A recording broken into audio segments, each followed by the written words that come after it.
Hello students. आप सभी का फिर से बहुत बहुत स्वागत है वाराणसी की अभ्युदय टीम की तरफ से। और मैं नितेश पेंढारकर आज आप लोगों को मोल कंसेप्ट के तीसरे लेक्चर की तरफ लेके जाना चाहूँगा और पूरी कोशिश करूँगा कि मैं आपको एम्पेरिकल फार्मूला और मास परसेंटेज जैसी चीज़ों से काफ़ी अच्छे तरीके से रूबरू करा सकूँ और आपको समझा सकूँ कि ये किस तरह से काम करती हैं और इनके ऊपर किस किस तरह के क्वेश्चंस बनते हैं। ठीक है।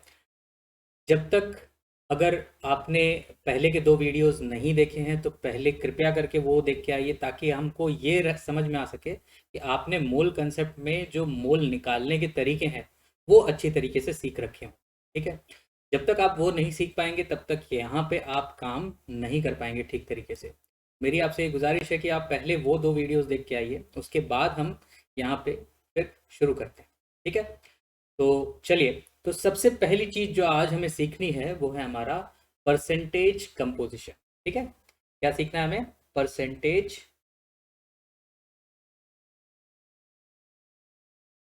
कॉम्पोजिशन। ठीक है। ये चीजें हमें सीखनी है आज। पहली चीज है परसेंटेज कॉम्पोजिशन। क्या होती है एक्चुअल में? ठीक है। अगर हम इसको डिफाइन करें, ठीक है, अगर हम इसको डिफाइन करते हैं तो इसकी डेफिनेशन क्या आएगी? इसकी डेफिनेशन आएगी हमारी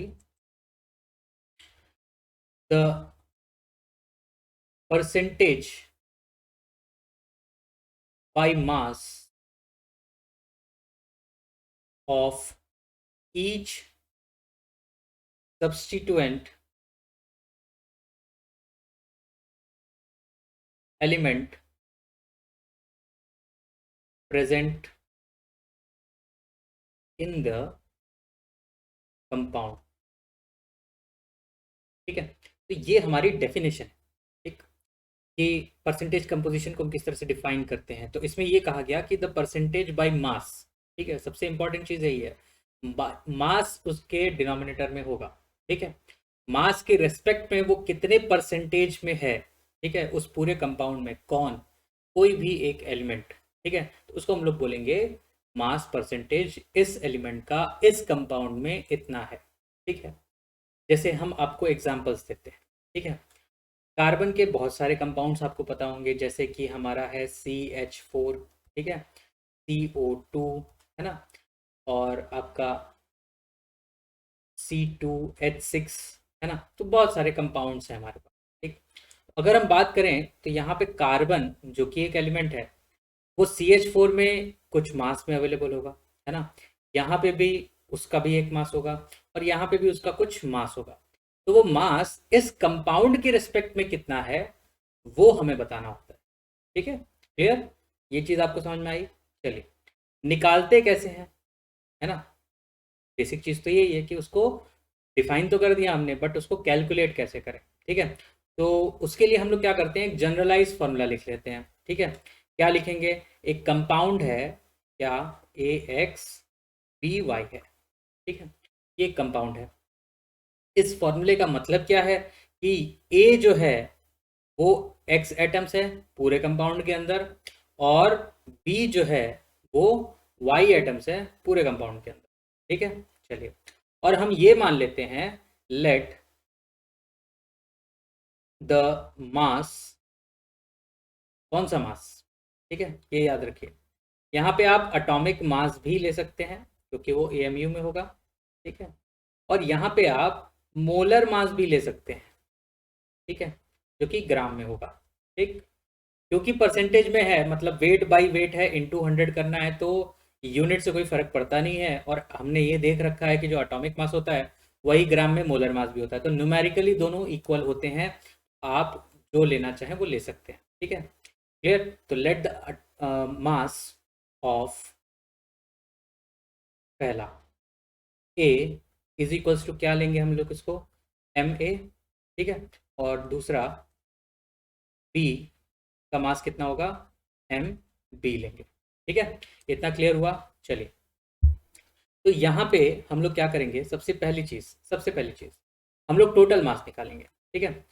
टोटल मास, ठीक, इज इक्वल्स टू कितना होगा। अब देखिए, ए हमारा एक्स टाइम्स है ना। तो टोटल ए का मास कितना होगा, टोटल ए का, सारे ए का मिला के, तो एक ए का एम ए है, तो एक्स ए का कितना होगा, एक्स इंटू एम ए, ठीक है, एक्स इंटू एम ए, ठीक, प्लस वाई का मास, सॉरी बी का मास कितना है, एम बी का, एम बी है, यानी कि एक बी का मास है एम बी, ठीक, तो वाई बी का मास कितना होगा, है ना, तो हो जाएगा वाई इंटू एम बी, ठीक है, ये आ गया हमारा टोटल मास, जो कि जाएगा कहाँ पे, डिनोमिनेटर में, ठीक है। अब हमें क्या करना है, परसेंटेज निकालना है, ठीक, तो परसेंटेज निकालने का तरीका, ठीक, परसेंटेज ऑफ ए, ये कितना आएगा, ठीक है, ये आएगा मास of A divided by total मास, यही तो होगा, है ना। अब जब टोटल मास निकालना है तो हमने निकाल रखा है टोटल मास, बस मास ऑफ ए निकालना था, तो मास ऑफ ए वो भी हमने निकाल रखा है, एक्स इंटू एम ए क्या होगा, मास ऑफ ए, ठीक, X into M A divided by total mass है X into M A plus Y into M B into 100, ठीक है, ये आ जाएगा हमारा परसेंटेज ऑफ ए, ठीक है। बहुत ही आराम से हमने ये फॉर्मूला निकाल लिया है ताकि हम परसेंटेज निकाल सकें, ठीक है। चलिए, इसी तरह हम परसेंटेज ऑफ बी को भी लिख सकते हैं, ठीक, तो अब उसके लिए डेराइव करने की तो जरूरत नहीं है, आप अपने आप आराम से लिख सकते हैं, आप चाहें तो यहाँ पे वीडियो को पॉज कर सकते हैं और अपने आप फॉर्मूला लिख सकते हैं, फिर चेक कर लीजिएगा कि फॉर्मूला आपने सही लिखा था कि नहीं, ठीक है। तो परसेंटेज ऑफ बी कितना आएगा, वो आएगा y into M b divided by total mass again x into M A plus Y into M B into 100, ठीक है, ये आ जाएगा हमारा क्या, परसेंटेज ऑफ बी, ठीक है, क्लियर। अब यहाँ पे बहुत ही शानदार तरीके से आप ये समझ सकते हैं कि दोनों का सम कितना होगा, है ना, दोनों को ऐड करके देखते हैं हम लोग, तो कितना आएगा वो हम लोग कर लेंगे, ठीक है। तो चलिए, यहाँ पे percentage of a plus percentage of b is equals to कितना होगा, x into M a, value रखने सीधे सीधे, x into M a upon x into M A plus Y into M B into 100, ठीक है, प्लस अब percentage of b की value कितनी होगी, y into M b upon x into M A plus Y into M B into 100, यही होगा, ठीक। अब यहाँ पे हम लोग क्या क्या कॉमन ले सकते हैं, जो हमारा डिनोमिनेटर है वो कॉमन हो सकता है और जो 100 है वो भी कॉमन हो सकता है, इज इक्वल्स टू हम लोग ले लिए common 100 divided by x into M A plus Y into M b, और ये वैल्यू आ जाएगी x into M A plus Y into M b, ठीक। अब अगर हम देखें तो ये वैल्यू जो डिनोमिनेटर में है और ये x जो अभी हमने सॉल्व करके लाई है, दोनों बराबर है और दोनों डिवीजन में है, ठीक है, तो ये हमारा कैंसिल आउट हो जाएगा और टोटल आंसर कितना आ जाएगा, 100%, क्लियर। मतलब अगर हम दो एलिमेंट्स हैं किसी कंपाउंड में, तो अगर उनके मास परसेंटेज को हम ऐड करते हैं तो हमारा वैल्यू कितना आना चाहिए, 100%, ठीक है, 100%, यानी कि percentage of a plus percentage of b is equals to 100%। तो अगर हमें एक भी पता हो, अगर दो एलिमेंट हैं किसी कंपाउंड में जैसे कि CO2, अगर उसमें हमें कार्बन का पता हो गया मास परसेंटेज कितना है, तो हम ऑक्सीजन का आराम से निकाल सकते हैं, सीधे 100 में से माइनस करना है ना, क्लियर है, समझ में आया। तो ये था परसेंटेज ऑफ ए। अगर तीन कंपोनेंट हो गए तो क्या होगा, मान लेते हैं कि कंपाउंड आ गया हमारे पास AX BY CZ, है ना, ऐसा कोई कंपाउंड आ गया, तो अब हम क्या करेंगे, सिंपल परसेंटेज ऑफ ए निकालेंगे हम लोग, ठीक, परसेंटेज ऑफ ए निकाला, फिर परसेंटेज ऑफ बी निकाला, ठीक है। इन दोनों के लिए आप खुद फॉर्मूला लिखेंगे अब, ठीक है, क्या लिखना है, मास of A divided by total mass, है ना, परसेंटेज ऑफ बी में मास ऑफ बी कितना आएगा डिवाइडेड बाई टोटल मास कितना होगा, ठीक है। अब यहाँ पे हम लोग क्या करेंगे, परसेंटेज ऑफ सी लिखेंगे 100 minus percentage of a plus percentage of clear है? समझ में आ रहा है चीज़ें किस तरह से जा रही हैं? बहुत ही आसान सा कंसेप्ट है ये, और बहुत ही इंपॉर्टेंट कंसेप्ट है, क्योंकि आगे जाके बहुत ज़्यादा यूज़ होता है। ठीक है, चाहे हम लॉ ऑफ केमिकल कॉम्बिनेशंस की बात करें, चाहे हम एम्पेरिकल फार्मूलाज की बात करें, हर जगह ये कंसेप्ट जो है वो यूज़ होता है। क्लियर? चलिए, तो यहाँ पे बात हो गई हमारे परसेंटेज कंपोजिशन किस तरह से निकाला जाता है। तो अब हम लोग क्या करेंगे? तो हम लोग इस पे क्वेश्चन करेंगे। ठीक है, चलिए, बहुत ही बेसिक सा क्वेश्चन करेंगे पहले तो, ताकि हम समझ पाए कि कैलकुलेशन किस तरह से होंगे। तो क्वेश्चन है, find the percentage composition in CH4। ठीक है, बहुत ही बेसिक सा क्वेश्चन है ये। ठीक, चलिए, तो परसेंटेज ऑफ C और परसेंटेज ऑफ H निकालने हैं हमें। ठीक है, तो फॉर्मूलेज आपको याद ही होगा होंगे अब तक। ठीक है, नहीं याद हुए तो फिर से एक बार अपने जो नोट्स बना रहे हैं उसमें फिर से देखिए और फिर से उसको रिवाइज करिए, और यहाँ पे वापस कैलकुलेशन पे लग जाइए। ठीक है, बहुत ही आराम से आप कर सकते हैं यहाँ पे। तो परसेंटेज ऑफ C कितना आएगा, है ना? परसेंटेज ऑफ C, ठीक, हमारे पास कंपाउंड क्या है, CH4 है ना?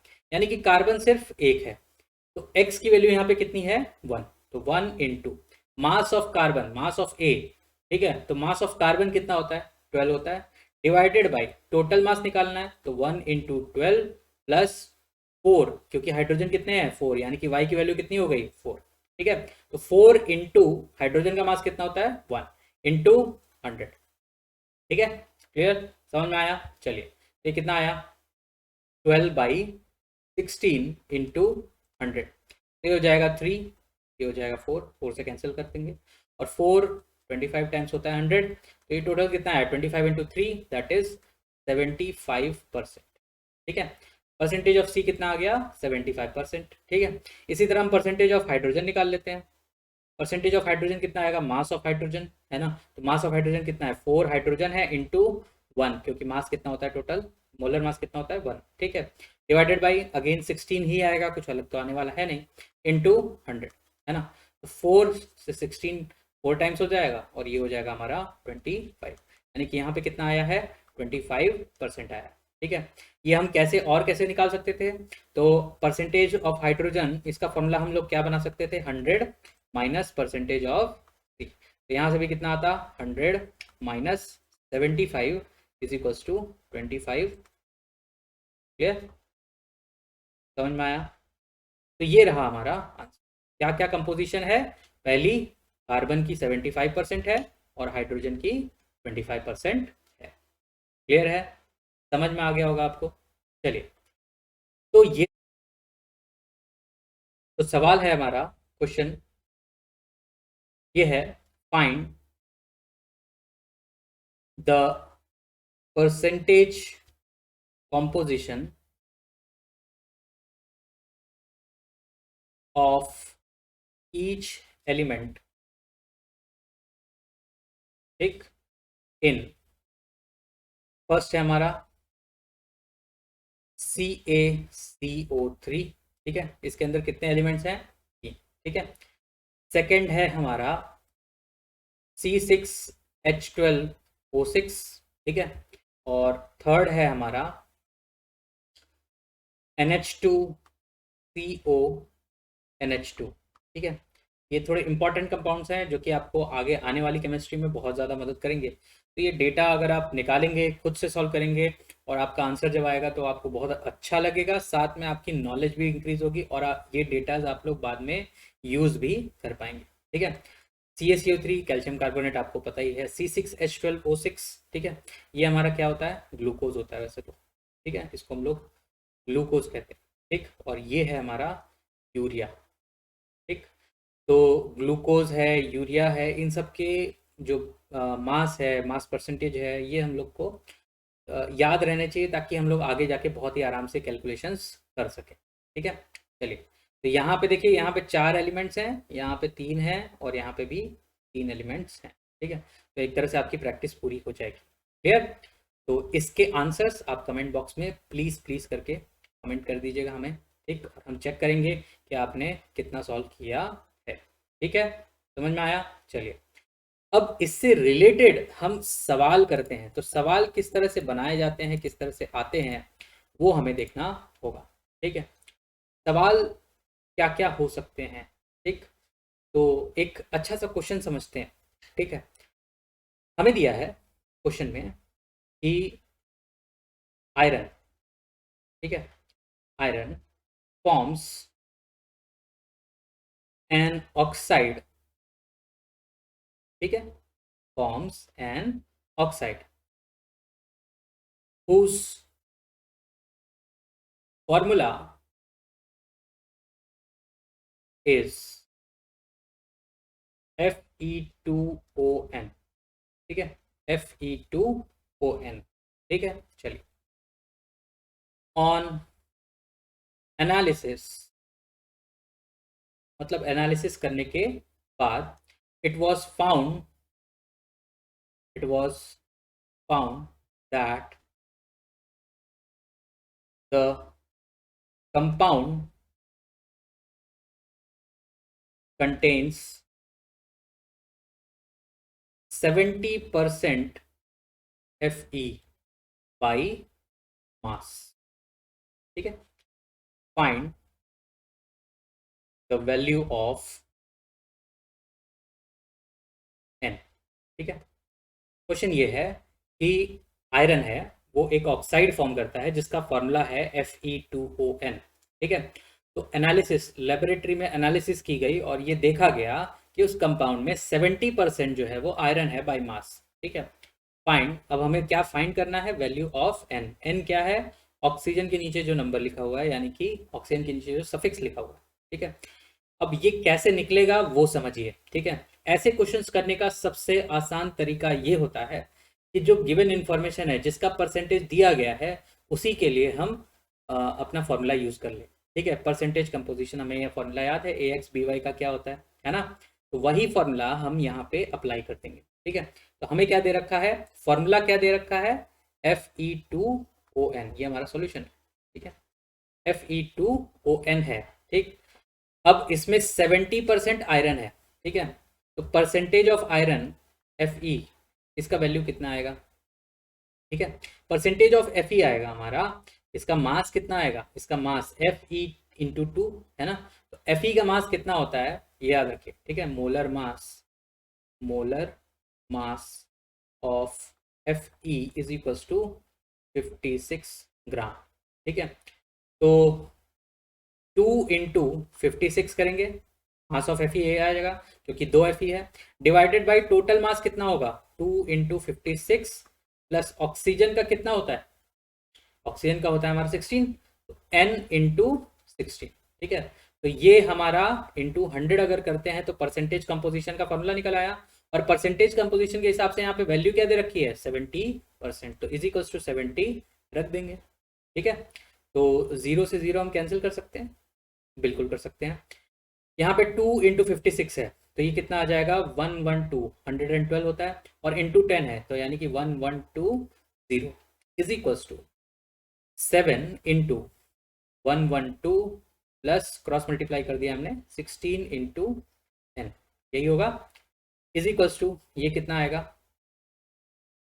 1120। ठीक है, इज इक्वल्स टू ये हो जाएगा हमारा 784 है ना, 784। ठीक, प्लस 16 7 का कितना होता है ना, 16 7 का कितना होता है, तो 16 7 का होता है हमारा 112 इंटू N। क्लियर, तो ये हमारी एक लीनियर इक्वेशन जनरेट हो गई है। ठीक है, अब इस लीनियर इक्वेशन को हमें सॉल्व करना है बस, और हमारा आंसर आ जाएगा।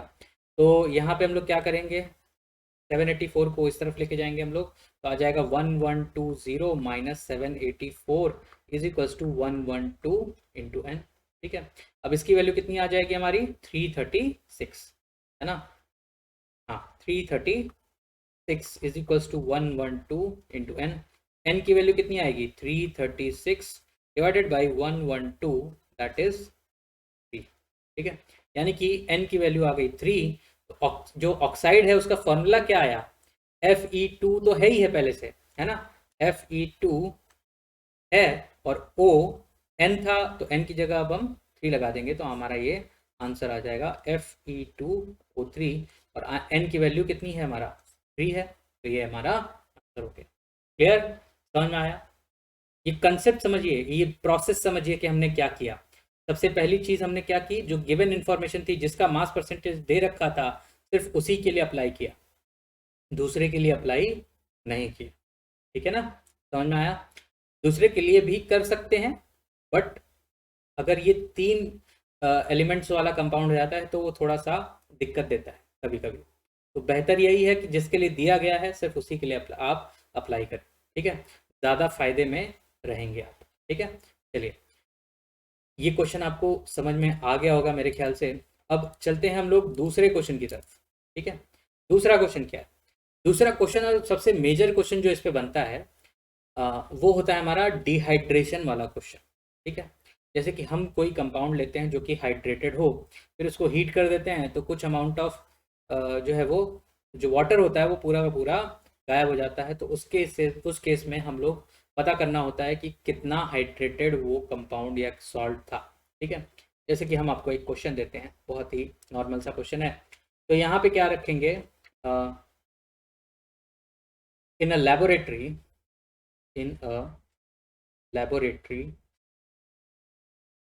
ठीक है, 24.4 gram sample of BaCl2.XH2O was taken। ठीक है, 24.4 ग्राम सैंपल लिया गया। ठीक है, on heating strongly it was found that 3.6 gram was lost from the sample। ठीक है, find the value of x। ठीक है, क्लियर? तो ये हमारा क्वेश्चन है। ठीक, हमें क्या दे रखा है, 24.4 ग्राम किसका, BaCl2.XH2O का। ठीक है, फिर उसको हमने क्या किया, हीट किया बहुत ही स्ट्रांगली। जब भी ऐसा लिखा हो कि स्ट्रांगली हीट किया गया है किसी हाइड्रेटेड सॉल्ट को, तो ये मान लिया करिए कि पूरा का पूरा जो वाटर था वो चला गया उसमें से। ठीक है, और कितना हल्का हुआ है, तो 3.6 ग्राम हल्का हुआ। तो 3.6 ग्राम हल्का हुआ है, इसका मतलब क्या है कि उसमें 3.6 ग्राम वाटर था, है ना। तो हमें ये पता करना है कि x की वैल्यू कितनी होगी। ठीक है, अब देखिए यहाँ पे कहीं पे भी परसेंटेज कंपोजिशन नहीं दिया है, लेकिन इसको हम परसेंटेज कंपोजिशन के तरीके से इजीली सॉल्व कर सकते हैं। ठीक है, कैसे? क्योंकि हमें मास दे रखा है किसका, वाटर का, और टोटल मास भी दे रखा है 24.4। तो हम इजीली परसेंटेज कंपोजिशन निकाल सकते हैं कि नहीं निकाल सकते? ठीक है ना, क्लियर है? चलिए, तो परसेंटेज ऑफ H2O, ठीक है, ये कैसे होगा, परसेंटेज ऑफ H2O कितना मास है उसका, 3.6 ग्राम है, डिवाइडेड बाय टोटल मास कितना है, 24.4 ग्राम। ठीक है, इनटू 100। ये क्या है हमारा परसेंटेज कंपोजिशन आ गया। अब परसेंटेज कंपोजिशन के लिए हम अलग से फॉर्मूला भी तो बना सकते हैं जो हमारे पास ऑलरेडी है ना। किस तरह से निकालते हैं, तो देखिए यहाँ पे आपको एक जानकारी जरूर दी जाएगी कि फाइंड नहीं, यहाँ पे लिखा जाएगा द मोलर मास। ठीक है, molar mass of Pa is equals to 137 gram. ठीक है, ये हमारा गिवन रहेगा। ठीक, 137 ग्राम। चलिए, ये तो हमारा न्यूमेरिकल वैल्यू आ गई, this is our numerical value. ठीक, जो कि हमें क्वेश्चन में नहीं गिवन है लेकिन हमने निकाल ली। ठीक, अब बात आती है कि एक्चुअल जो हमारा फॉर्मूला वैल्यू है वो कैसे आएगा, है ना। तो परसेंटेज ऑफ H2O ये कितना आएगा, ये आएगा हमारा H2O का मास यहाँ से कितना आएगा, x इंटू 18। H2O का मास कितना होता है 18, और x H2O है तो x इंटू H2, ठीक है, x into 18 divided by total मास। अब देखिए बैरियम का होता है 137 ग्राम और Cl का होता है 35.5, तो 2 Cl का होगा कितना, 35.5 इंटू 2 दैट इज 71। तो 137 प्लस 71 कितना आएगा, 208। कितना आएगा, 208 प्लस x इंटू 18 इंटू 100, है ना। तो ये हमारा मास परसेंटेज निकला। अब ये हमारा क्या है, फॉर्मूला है, ठीक। दोनों बराबर होने चाहिए क्योंकि हम एक ही सब्सटेंस का निकाल रहे हैं, है कि नहीं। तो दोनों एक ही सब्सटेंस का अगर हम निकाल रहे हैं तो दोनों को हम इक्वेट कर देते हैं, सीधी सीधी बात है ना। चलिए तो दोनों को इक्वेट कर देते हैं। तो हमें क्या मिलेगा, 3.6 divided by 24.4 into 100 is equals to x into 18 divided by 208 plus x into 18, ठीक है, क्लियर, समझ में आया। चलिए तो यहाँ पे 18 से डिवाइड कर देते हैं इसको, तो हो जाएगा 0.2, है ना, और ये हो जाएगा हमारा 122, ठीक है। चलिए अब यहाँ सॉरी इंटू 100 भी तो है, तो 100 से 100 भी कैंसिल हो जाएगा, है ना। तो ये हो जाएगा 200 क्रॉस मल्टीप्लाई किया 208 plus x into 18 is equals to 122, यही आएगा x, ठीक। तो 18x को इधर लेके गए RHS में, तो ये हो जाएगा 208 is equals to 122 minus 18x, तो 122 में से 18 जाएगा तो 104 हो जाएगा, तो 208 is equals to 104 into x, तो x की वैल्यू कितनी आ जाएगी हमारी 208 divided by 104 that is 2 times, ठीक है। यानी कि x की वैल्यू कितनी आ गई हमारी 2, और आंसर हो जाएगा हमारा x इज इक्वल्स टू 2, और कंपाउंड क्या आएगा BaCl2 dot 2H2, this is the compound, ठीक है, समझ में आया। ठीक है, डिहाइड्रेशन वाले क्वेश्चंस में हम लोग किस तरह से परसेंटेज कंपोजिशन के जो तरीका है उसको हम अप्लाई कर सकते हैं, क्लियर, समझ में आ गया रहा। चलिए अब क्या करेंगे, ऐसे ही कुछ क्वेश्चन आपको दे देते हैं जो कि आप लगा लें और फिर उसको कमेंट सेक्शन में आप उसको आंसर ज़रूर दें। देखिए कमेंट सेक्शन में आंसर ज़रूर लिखेगा ताकि हमें समझ में आता रहे कि आप एक्चुअल में पढ़ रहे हैं, ठीक है, और आपको समझ में भी आ रहा है, इस बात की भी पुष्टि हो जाएगी, है ना। तो दोनों काम हो जाएंगे हमारे एक साथ, क्लियर। तो क्वेश्चन ये है कि hydrated salt MgCl2 dot XH2O, ठीक है, हैव 13% by mass हाइड्रेशन, ठीक है, find the value of x, ठीक है। क्वेश्चन ये है कि हमारे पास सॉल्ट है MgCl2 डॉट XH2O और इस सॉल्ट के अंदर 13% बाई मास क्या है, हाइड्रेशन मतलब H2O है, ठीक है, ये हमारा हिंट है, ठीक। हाइड्रेशन जो कि H2O है वो 13% बाई मास है, तो कैलकुलेट करना है आपको कि x की वैल्यू कितनी होगी, क्लियर। तो आप इसको सॉल्व करेंगे और आप इसका आंसर कमेंट बॉक्स में लिखेंगे, क्लियर है, समझ में आ रहा है। नहीं समझ में आ रहा होगा तो वो भी आप मेंशन करिए कमेंट सेक्शन में कि आपको ये चीज़ समझ में नहीं आई, और जब मैं उस कमेंट को पढ़ूंगा तो मैं आपको ज़रूर बताऊंगा कि इसमें आपको किस तरह से करना चाहिए, क्लियर है। चलिए तो ये तो था हमारा परसेंटेज कंपोजिशन वाला जो हिस्सा था, ठीक। अब हम लोग चलते हैं थोड़ा सा अलग हिस्से की तरफ। अलग हिस्सा क्या है हमारा, इससे मिलता जुलता, ठीक है, दूसरा हिस्सा हमारे पास वो है एम्पिरिकल फॉर्मूला का, एम्पिरिकल फॉर्मूला, ठीक है। इसको किस तरह से निकाला जाता है, बेसिक सी चीज़ है, इसको किस तरह से निकाला जाता है और किस तरह से यूज़ किया जाता है उसकी बात करनी है। ठीक है, तो देखिए हमारे पास दो फॉर्मूले होते हैं, एक होता है एम्पेरिकल फार्मूला, दूसरा होता है हमारा मॉलिक्यूलर फार्मूला। तो दोनों में डिफरेंस क्या है वो समझिए। ठीक है, एम्पेरिकल फार्मूला ये होता है the formula which showcase which showcase the least ratio relationship between the elements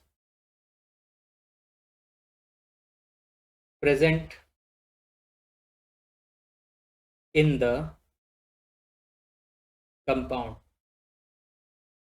ठीक है, वो फॉर्मूला जो ये बताता है कि लीस्ट रेशियो, ठीक है, कि रिलेशनशिप क्या है बिटवीन अलग अलग एलिमेंट्स। ठीक है, जो एलिमेंट्स कंपाउंड के अंदर हैं उनमें किस तरह का रेशियो है एटम वाइज। ठीक है, एटम वाइज मतलब 4 कार्बन होगा, 2 हाइड्रोजन होगा, ठीक है, और 1 ऑक्सीजन होगा, कुछ इस तरह का, है ना। तो अगर ऐसा है तो वो रेशियो किस फॉर्म में है, वो जो जानकारी हमें देता है उसको हम लोग कहते हैं कि वो एम्पेरिकल फॉर्मूला है। ठीक है, क्लियर है। चलिए, ये तो था एम्पेरिकल फार्मूला, इसका एग्जाम्पल कैसे होगा, है ना। एग्जाम्पल से पहले हम दूसरा भी फार्मूला समझ लेते हैं कि मॉलिक्यूलर फार्मूला क्या होता है। ठीक है, मॉलिक्यूलर फार्मूला। ठीक, मॉलिक्यूलर फार्मूला क्या होता है, the actual formula of the compound. ठीक है, अब इसमें लीस्ट रेशियो में नहीं है, जो है उतना ही लिखा जाएगा। ठीक है, यानी कि अगर 10 कार्बन है तो 10 कार्बन लिखे जाएंगे, 5 कार्बन है तो 5 कार्बन लिखे जाएंगे। ठीक है, तो actual formula of the compound is called molecular formula. Clear. तो दो फॉर्मूले हो गए, एक हो गया एम्पेरिकल फॉर्मूला, दूसरा हो गया मॉलिक्यूलर फॉर्मूला। तो इसको समझाने के लिए सबसे बेस्ट एग्जाम्पल क्या बनता है हमारे पास, वो होता है बेंजीन। ठीक है, चलिए देखते हैं कैसे। बेंजीन में क्या आता है, बेंजीन का फॉर्मूला आप सभी को पता ही है, C6H6। ठीक है, तो ये जो फॉर्मूला है वो क्या बता रहा है, वो ये बता रहा है कि एक मॉलिक्यूल के अंदर 6 कार्बन होते हैं और 6 हाइड्रोजन होते हैं। ठीक है, किस तरह होते हैं उससे हमें मतलब नहीं है, फॉर्मूला है ये, सिर्फ स्ट्रक्चर नहीं होता है इसमें। ठीक है, तो 6 कार्बन है, 6 हाइड्रोजन है, बिल्कुल सही बात है। ठीक है, तो ये हमारा क्या बता रहा है एक्चुअल में, जब ये एक्चुअल नंबर्स बताता है तो उसको हम लोग क्या बोलते हैं, मॉलिक्यूलर फॉर्मूला है ये। ठीक, चलिए दूसरी चीज क्या होगी कि इसका एम्पेरिकल फॉर्मूला क्या होगा। तो एम्पेरिकल फॉर्मूला हमने ये कह रखा है कि लीस्ट रेशियो बताता है। तो लीस्ट रेशियो यहाँ पे क्या होगा, देखिए कार्बन भी 6 है और हाइड्रोजन भी 6 है, तो C/2 हाइड्रोजन अगर हम इसको लिखेंगे तो ये कितना आएगा, 6/6, यानी कि ये क्या हो जाएगा 1/1। मतलब एक कार्बन पे एक ही हाइड्रोजन है और एक हाइड्रोजन पे एक ही कार्बन है कि नहीं है। तो यहाँ पे जो एम्पेरिकल फॉर्मूला निकल के आएगा, एम्पेरिकल फॉर्मूला वो कितना होगा, वो होगा हमारा C1H1। ठीक है, क्लियर। तो ये हमारा एम्पेरिकल फॉर्मूला, क्यों, क्योंकि ये हमारा सिंपलेस्ट रेशियो बता रहा है। ठीक है, अब दिक्कत क्या है, देखिए हम एम्पेरिकल फॉर्मूला बहुत आसानी से निकाल सकते हैं, लेकिन मॉलिक्यूलर फॉर्मूले में दिक्कतें आती हैं। क्यों आती हैं, देखिए अब ये तो रेशियो में है, सी एच हमारा रेशियो में है 1:1 के, तो ये कुछ भी हो सकता है, ये हो सकता है C2H2 भी तो हो सकता है, जो कि हमारा अल्काइन ग्रुप होता है ना, बेंजीन तो होता नहीं है। यहाँ पे भी रेशियो कितना है, C1H1 ही तो है, ये हमारा मॉलिक्यूलर फॉर्मूला है और ये हमारा एम्पेरिकल फॉर्मूला है ना। तो यहाँ पे हम लोग एम्पेरिकल फॉर्मूले से सिर्फ एक ही चीज निकाल सकते हैं कि उसका जो बेस फॉर्मूला था, जो कॉमन रेशियो वाला फॉर्मूला था, वो कितना होगा। ठीक है, हमें एम्पेरिकल फॉर्मूले से मॉलिक्यूलर फॉर्मूला अगर निकालना होगा तो उसके लिए हमें अलग सा एक जो वेरिएबल होता है वो पता होना चाहिए। अब वो वेरिएबल क्या होता है, वो वेरिएबल होता है हमारा मॉलिक्यूलर मास। ठीक है, क्या पता होना चाहिए हमें, मॉलिक्यूलर मास। तो जब तक मॉलिक्यूलर मास नहीं पता होगा ठीक है, जब तक मॉलिक्यूलर मास नहीं पता होगा तब तक हम एम्पेरिकल फार्मूला से मॉलिक्यूलर फार्मूला नहीं निकाल पाएंगे। ठीक है, कैसे निकाला जाता है वो भी समझ लीजिए। ठीक है, हमें दिया जाएगा क्या, मॉलिक्यूलर मास। हम क्या निकाल सकते हैं, एम्पेरिकल मास, है कि नहीं? एम्पेरिकल मास निकाल सकते हैं कि नहीं, बताइए। बिल्कुल निकाल सकते हैं, अगर हमें एम्पेरिकल फॉर्मूला पता है। अगर हमें एम्पेरिकल फॉर्मूला पता है, जैसे कि यहाँ पे C1 है, H1 है, तो क्या हम कार्बन का मास नहीं पता कर पाएंगे? 12 होगा। हाइड्रोजन का मास कितना होगा, 1। तो टोटल एम्पेरिकल मास कितना आएगा, 13, है कि नहीं? तो एम्पेरिकल मास हम लोग इजीली निकाल सकते हैं अगर हमने एम्पेरिकल फॉर्मूला निकाल लिया है तो। क्लियर, समझ में आया? तो यहाँ पे हमने एम्पेरिकल मास निकाल लिया। ठीक, हमें क्या दिया गया है, मॉलिक्यूलर मास दिया गया है। ठीक है, तो यहाँ पे हम लोग एक कॉमन रेशियो या कॉमन मल्टीपल का, ठीक है, एक फॉर्मूला लिखते हैं। कॉमन मल्टीपल होता है n। ठीक, n इज इक्वल्स टू आता है हमारा मॉलिक्यूलर मास जो कि दिया जाएगा डिवाइडेड बाई एम्पेरिकल मास। ठीक है, ये हो जाएगा हमारा n की वैल्यू। ठीक, अब जब n निकल गया है ना, n निकल गया तो हम लोग क्या करेंगे, मॉलिक्यूलर फार्मूला किस तरह से लिखेंगे, मॉलिक्यूलर फार्मूला होगा हमारा एम्पेरिकल फार्मूला और उसके नीचे सफिक्स में n। ठीक है, तो जैसे यहाँ पे हमारा एम्पेरिकल फार्मूला आया था CH। ठीक, और n की वैल्यू बेंजीन के लिए कितनी आएगी, 6। ठीक है, तो उस केस में हम लोग क्या करेंगे, सिंपल सा कंसेप्ट है कि हमारा मॉलिक्यूलर फार्मूला जो आएगा, एग्जाम्पल के लिए लिख रहा हूँ इसको, अदरवाइज मत लीजिएगा। ठीक है, एग्जाम्पल ये है कि हमारा CH है एम्पेरिकल फार्मूला और इंटू n कर दिया यानी कि 6 कर दिया, तो ये कितना आ जाएगा, C6H6। ठीक है, इसको एज ए फॉर्मूला याद मत करिएगा, है ना। फॉर्मूला हमारा बस इतना ही है, molecular formula is equals to empirical formula और सफिक्स में कॉमन मल्टीपल। और कॉमन मल्टीपल हम लोग कैसे निकालते हैं, molecular mass upon empirical mass. Clear, समझ में आ गया? आई होप आपको पूरा ये चीज़ समझ में आ गई होगी कि एम्पेरिकल फार्मूला और मॉलिक्यूलर फार्मूला में डिफरेंस क्या है और किस तरह से उन दोनों को हम इंटर रिलेट कर सकते हैं। ठीक है, चलिए अब रही बात कि एम्पेरिकल फार्मूला कैसे निकाला जाता है। ठीक है, तो उसका एक प्रोसेस है, वही अगर हम फॉलो कर लें तो हमारा एम्पेरिकल फार्मूला निकल आता है। ठीक है, तो how to find empirical formula. ठीक है, तो सबसे पहली चीज जो हमें दी जाएगी, ठीक है, मोस्ट ऑफ द केसेस में, ठीक है, मैं ये गारंटी नहीं लेता हूँ कि इसी फॉर्म में होगा, लेकिन मैं ये गारंटी ले सकता हूँ कि मोस्ट ऑफ द केसेस में ये इस तरह से दी जाती है। मोस्ट ऑफ द केसेस में यहाँ पे परसेंटेज कंपोजिशन दी जाती है। ठीक है, तो स्टेप वन यहाँ पे क्या होगा, परसेंटेज कंपोजिशन को, ठीक है, हम मान लेंगे कि वो ग्राम वेट है। ठीक है, यानी कि अगर मैं बोलूं कि 75% कार्बन है, तो इसका मतलब क्या है, 75 ग्राम कार्बन है। ठीक है, जो परसेंटेज है उसको हम लोग ग्राम से रिप्लेस कर देंगे, हमारा मास निकल आएगा। ठीक है, मास। ठीक, अगर परसेंटेज कंपोजिशन नहीं दी होगी तो उसका वेट दिया होगा, और वेट दिया होगा तो आप मोल्स तो निकाल ही सकते हैं, है ना। तो यहाँ पे देखिए स्टेप वन तो ये हो गया, क्लियर, परसेंटेज कंपोजिशन को हमने ग्राम वेट ले लिया। ठीक है, step two, find number of moles. ठीक है, इसी के लिए मैंने बोला है कि आप पहले पहले के 2 लेक्चर्स देख के आइए ताकि आपको यहाँ पे कोई दिक्कत ना आए। ठीक है, find number of moles of each constituent element. ठीक है, हर एलिमेंट का आप नंबर ऑफ मोल्स निकालेंगे। ठीक, चलिए कैसे निकालेंगे, number of moles is equals to given मास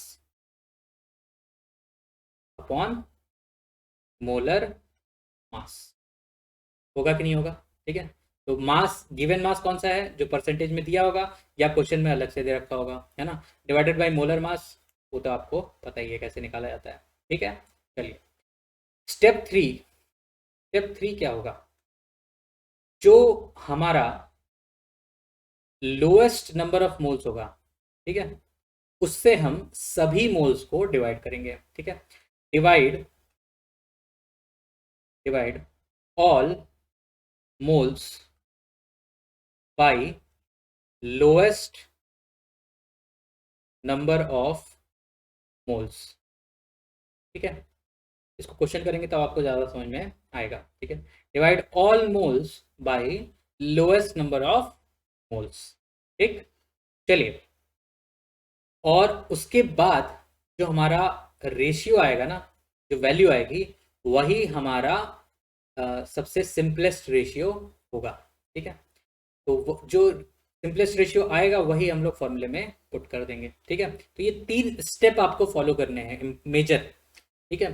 पहला, परसेंटेज कंपोजिशन को आप ग्राम में ले लें, दूसरा नंबर ऑफ मोल्स निकाल लें, और तीसरा जो सबसे लोएस्ट होगा, ठीक है, उससे बाकी सारे मोल्स को डिवाइड कर दो, सभी को, ठीक है। चलिए, तो यहाँ पे हम लोग पहले क्वेश्चन करते हैं थोड़े से बेसिक से, ताकि हम लोग को समझ में आ जाए कि किस तरह से हमें यहाँ पे प्रोसीड करना है, ठीक है। चलिए, तो क्वेश्चन क्या है हमारा, क्वेश्चन ये है कि बहुत ही बेसिक सा क्वेश्चन ले लेते हैं कि find the empirical formula, find the empirical formula of a compound which contains 75% carbon and 25% hydrogen, ठीक है। ये कंपाउंड हमने इसलिए रखा है क्योंकि आपने इसके कैलकुलेशंस कर रखे हैं पहले से, ठीक है। बस आपको ये समझना है कि किस तरह से हमें एम्पेरिकल फार्मूला निकालने की तकनीक पता होनी चाहिए, ठीक है।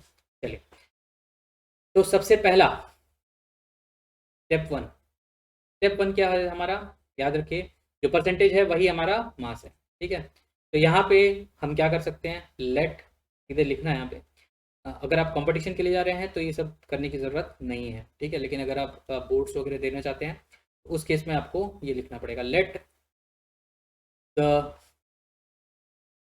Mass of the compound, mass of the compound is 100 ग्राम, ठीक है। तो 100 ग्राम अगर हमने ले लिया तो 75 ग्राम क्या हो जाएगा, कार्बन, 25 ग्राम क्या हो जाएगा, हाइड्रोजन, ठीक है। Then weight of carbon, weight of carbon is equals to 75 gram, ठीक है। And weight of hydrogen is equals to 25 gram. Clear है, समझ में आया। चलिए, अब क्या करना है हमें, स्टेप 2, नंबर ऑफ मोल्स निकालने हैं, ठीक है। तो number of moles of C that is carbon is equals to कितना आएगा, 75 डिवाइडेड बाई 12, क्योंकि मोलर मास कितना होता है, 12 होता है, ठीक है। इसी तरह number of moles of hydrogen कितना आएगा, 25 डिवाइडेड बाई 1। क्लियर, समझ में आया। चलिए, 12 का टेबल, तो ये हो जाएगा 6.25, ठीक है, और इसकी वैल्यू कितनी आएगी, 25। क्लियर। अब हमने थर्ड स्टेप में ये बोल रखा है कि जो लोएस्ट मोल होगा उससे सबको डिवाइड कर देना है। तो अगर हम देखें तो यहाँ पे 2 मोल्स हैं, एक है 25 और एक है 6.25। तो जो लोएस्ट है वो है 6.25, ठीक है। उसको हम लोग डिवाइड कर देंगे, सॉरी, उससे हम डिवाइड कर देंगे बाकी सबको, ठीक है। तो डिवाइड कर दिया तो कितना आया, देखिए 6.25 डिवाइडेड बाई 6.25, और यहाँ पे आएगा 25 डिवाइडेड बाई 6.25, तो हो जाएगा 1, ये हो जाएगा 4, ठीक है। तो हमारा जो एम्पेरिकल फॉर्मूला निकल के आएगा, देखिए 1:4 में है, कार्बन और हाइड्रोजन इसका रेशियो कितना है, 1:4 है, तो फॉर्मूला कितना हो जाएगा, CH4, ठीक है। ये हो जाएगा हमारा empirical formula. Clear, this is the, I hope ये आपको समझ में आया होगा कि हमने किस तरह से किया है। पहले परसेंटेज को हमने ग्राम में ले लिया, उसके बाद उसका नंबर ऑफ मोल्स निकाला, उसके बाद जो लोएस्ट मोल था उससे सबको डिवाइड कर दिया, तो जो रेशियो निकल के आया वही हमने यहाँ पे पुट कर दिया, ठीक है। चलिए, एक क्वेश्चन देता हूँ, फिर से घर पे सॉल्व करिए उसको, और आराम से उसको सॉल्व करने के बाद कमेंट सेक्शन में मेंशन करिए कि ये आंसर है, ठीक है। क्वेश्चन ये है कि a compound is found to contain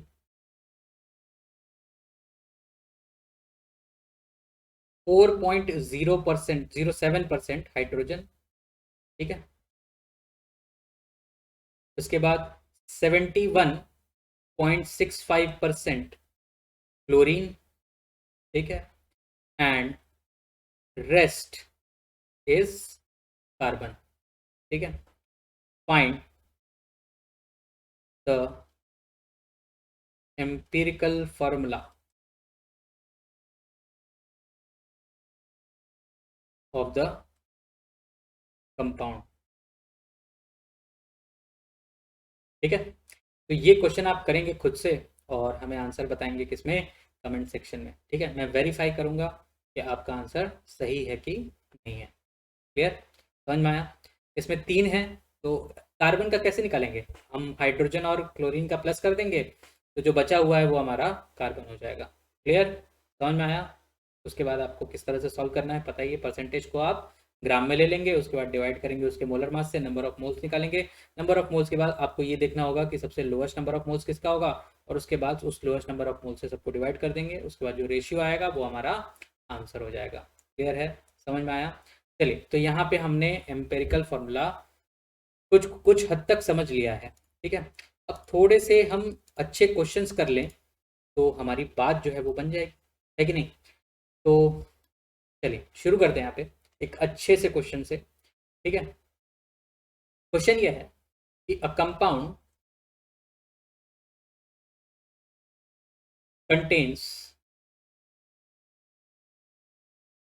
x and y element, ठीक है, in equal amount by mass, ठीक है। दोनों ही कम एलिमेंट्स का जो मास है, ठीक है, वो इक्वल अमाउंट में है किसके अंदर, कंपाउंड के अंदर, ठीक है। चलिए, इतना समझ में आ गया होगा। Then the molar mass, the molar mass of x and y are 30 and 20 respectively, ठीक। Find the empirical formula of the compound, ठीक है। तो ये हमारा एक क्वेश्चन है जिसके अंदर x और y दो एलिमेंट प्रेजेंट हैं किसी कंपाउंड के अंदर, बाई मास वो इक्वल अमाउंट में है, और उनका मोलर मास x का 30 है, y का 20 है, और हमसे पूछा है कि एम्पेरिकल फार्मूला क्या होगा उस कंपाउंड का, ठीक है। चलिए, तो यहाँ पे हम लोग किस तरह से करेंगे, क्योंकि हमें मास का परसेंटेज नहीं दिया, कुछ नहीं दिया, ठीक है। दिया है, सब कुछ दिया है, थोड़ा ध्यान लगाने की बात है यहाँ पे। क्या दिया है कि एक्स और वाई दोनों प्रेजेंट हैं किसमें, इक्वल अमाउंट है दोनों का बाई मास। इसका मतलब x 50% है और y भी 50% है कि नहीं है। क्लियर है, समझ में आया, है ना। ये आपको समझ में, इतना समझ में आना चाहिए। देखिए, वर्ड्स में भी बहुत ताकत होती है, बहुत आराम से आपको इन्फॉर्मेशन उन्होंने कन्वे कर दी और आपको समझ में भी नहीं आएगा कि क्या क्या दिया गया है, ठीक है।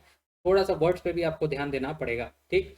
एक्स और वाई दोनों इक्वल अमाउंट में है, तो यानी कि परसेंटेज बाई मास क्या होगा, 50% बाई 50%, होगा कि नहीं होगा।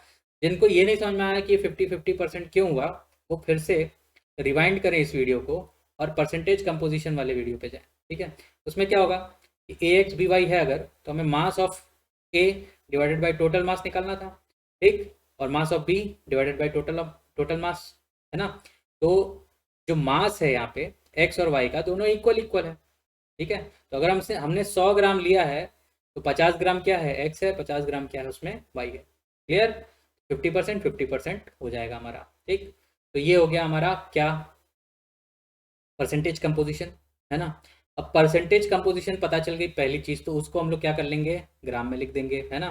तो x कितना है, 50 ग्राम है, और y कितना है, 50 ग्राम है। ठीक। अब नंबर ऑफ मोल्स निकालेंगे, तो number of moles of x ये कितना आएगा, 50 डिवाइडेड बाई मोलर मास कितना है x का, 30 है, और number of moles of y ये भी निकालेंगे तो कितना आएगा, 50/20, यही आएगा, है कि नहीं, क्योंकि इसका मोलर मास कितना है, 20 है। क्लियर। तो अब यहाँ पे हम लोग क्या करेंगे, यहाँ पे नंबर ऑफ मोल्स, अब डिवाइड करने की ज़रूरत नहीं है, ठीक है, कभी कभी बिना डिवाइड करे भी आप आंसर निकाल सकते हैं, ठीक है। तो देखिए छोटा कौन सा होगा वो आपको अपने आप समझ में आ जाएगा, है कि नहीं। अगर नहीं समझ में आ रहा है तो थोड़ा सा मैथ पढ़िए। यहाँ देखिए इसको हम लोग काट सकते हैं, ये आ जाएगा 5/3, ये भी इसको काट दिया 0 0, तो ये हो जाएगा 5/2, ठीक है।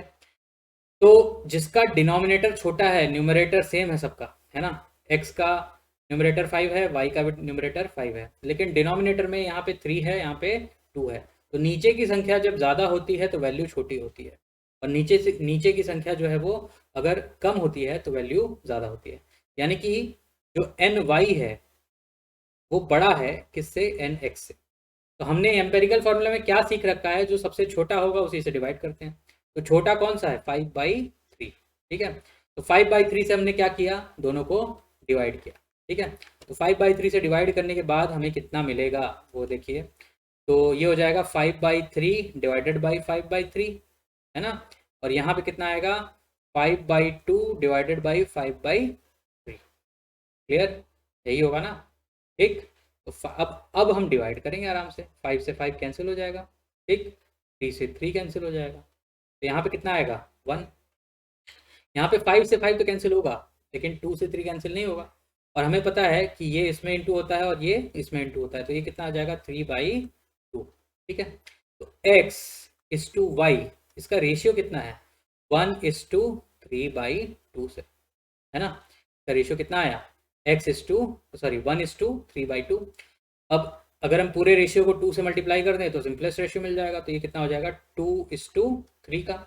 यानी कि फॉर्मूला क्या आया, x का 2 है, y का 3 है, तो x2 y3, ये हो जाएगा हमारा, क्लियर, ये हो जाएगा हमारा एम्पेरिकल फॉर्मूला, ठीक है।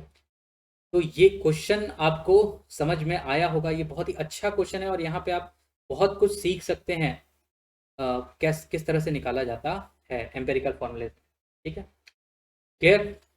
चलिए एक क्वेश्चन मैं आपको आखिर में दे देता हूँ, और उसके बाद फिर हम इस टॉपिक को क्लोज कर देंगे, ठीक, और फिर मिलेंगे उसके बाद हम नेक्स्ट लेक्चर में। तो ये क्वेश्चन आपका होमवर्क है, ठीक, होमवर्क ये है, ठीक है, कि an oxide of a metal an oxide of a metal, ठीक, have equal masses of metal and oxygen, ठीक है। an oxide of a metal have equal masses of metal and oxygen in the compound, ठीक है, in the compound, ठीक। find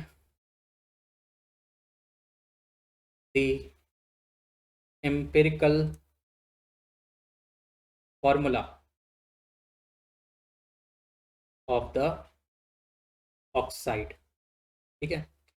तो ये हमारा एक बहुत ही अच्छा क्वेश्चन है, ठीक है, और इसको ज़रूर ट्राई करिएगा, और ट्राई करने के बाद प्लीज़ कमेंट सेक्शन में इस क्वेश्चन का आंसर आप लिखें, जिससे कि मुझे ये समझ में आए कि आपने वीडियो अंत तक देखा है और पूरा सीखा है, और आपसे क्वेश्चन हुआ भी है।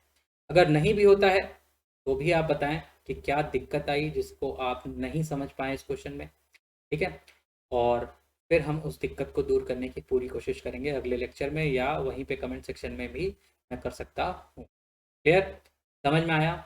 तो ये था हमारा परसेंटेज कंपोजिशन, और हमारा जो एम्पेरिकल फार्मूला वाला जो कंसेप्ट है उसका पूरा लेक्चर है ये, ठीक। और हमने पूरा कोशिश किया है कि आपको सारे के सारे कंसेप्ट जो हैं वो बता सके। ठीक है, चलिए इसी के साथ हम आपसे विदा लेते हैं। हम अगले लेक्चर में ज़रूर मिलेंगे आपसे। ठीक है, तब तक के लिए पढ़ते रहें। धन्यवाद।